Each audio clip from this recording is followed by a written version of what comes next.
जय श्री राम दोस्तों, स्वागत है आपका हमारे चैनल नाइट ऑफ गोस्ट में, जहां हर कोने में छुपा है एक नया डरावना राज।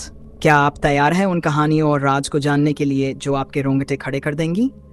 उन अंधेरी रातों के लिए जब आप बत्ती बुझाकर सोना भूल जाएंगे? यहाँ हम आपको ले चलेंगे ऐसे स्थानों पर जहाँ आज भी गूंजती हैं भूतों की सिसकियाँ और जिन्नों की कहानियाँ। तो आइए शुरू करते हैं आज की कहानी। नगला माधोपुर एक प्राचीन गांव जो अपनी शांति और हरियाली के लिए जाना जाता था, लेकिन इसके बीचों बीच स्थित एक नीम का पेड़ एक रहस्यमयी खौफ का कारण बना हुआ था। गांव के बुजुर्ग कहते थे कि उस नीम के पेड़ पर बिहारी नामक भूत का साया है।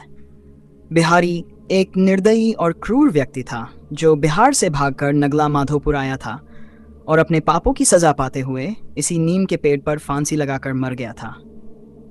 उसकी आत्मा को कभी शांति नहीं मिली और वह अब भी उस पेड़ पर वास करती है। गांव वालों में यह मान्यता थी कि जो भी इस पेड़ के पास जाता वह कभी जिंदा लौटकर नहीं आता। एक बार गांव के दो युवकों ने इस बात को गलत साबित करने के लिए नीम के पेड़ के पास जाने का फैसला किया।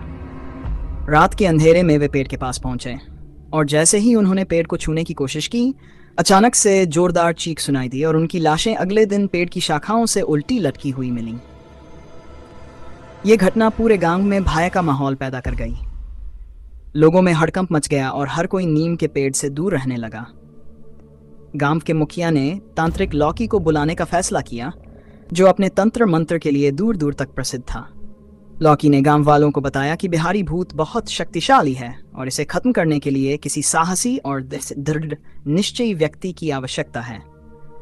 तभी गांव के एक साहसी युवक विशाल ने इस चुनौती को स्वीकार किया। विशाल ने कहा, मैं इस गांव को इस भूत के आतंक से मुक्त करूंगा। विशाल ने लौकी के साथ मिलकर तैयारी शुरू की।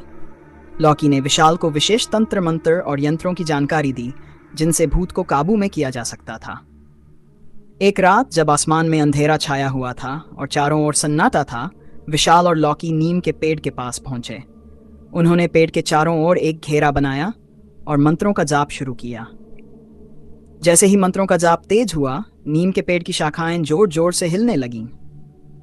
अचानक एक खौफनाक चीख सुनाई दी और पेड़ से एक भयानक आकृति प्रकट हुई। वह बिहारी भूत था जिसकी आंखों में आग और चेहरे पर क्रोध था। उसकी लहराती हुई लंबी जटाएं और नुकीले दांत उसकी खौफनाकता को और बढ़ा रहे थे। उसने विशाल और लौकी पर हमला करने की कोशिश की, लेकिन लौकी ने अपने तंत्र मंत्र से उसे रोके रखा। भूत ने जोर से दहाड़ते हुए कहा, तुम मुझे नहीं हरा सकते, मेरी आत्मा को कभी शांति नहीं मिलेगी। लेकिन लौकी ने अपने मंत्रों से उसकी शक्ति को कमजोर कर दिया। विशाल ने अपनी हिम्मत और दृढ़ता से भूत का सामना किया। उसने लौकी के दिए हुए यंत्रों का इस्तेमाल किया और भूत को नीम के पेड़ के नीचे बांध दिया। विशाल ने बहादुरी से भूत से कहा, तेरी आत्मा को शांति पाने का यही रास्ता है, अब तू किसी को नुकसान नहीं पहुंचा पाएगा। और लौकी ने अपने मंत्रों से भूत को नीम के पेड़ के नीचे बंद कर दिया।